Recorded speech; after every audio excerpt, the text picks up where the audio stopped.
राष्ट्रीय सॉफ्टबॉल संघातील खेळाडू फिजा सय्यद यांनी श्री साईबाबा समाधीचे दर्शन घेतले।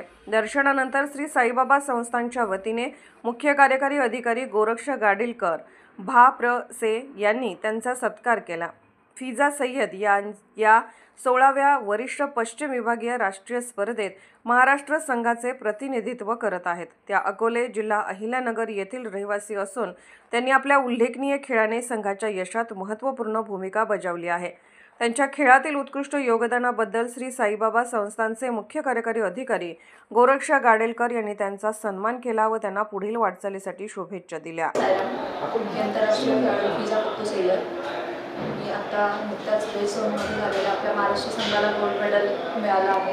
आपल्या वरिष्ठ महिला संघाला साईबाबांच्या आशीर्वादामुळे मी आज या लेवलपर्यंत खेळत आहे आणि पुढेही मी असे प्रयत्न करून आपल्या महाराष्ट्र संघासाठी आणि भारतीय संघासाठी उत्कृष्ट कामगिरी करेन।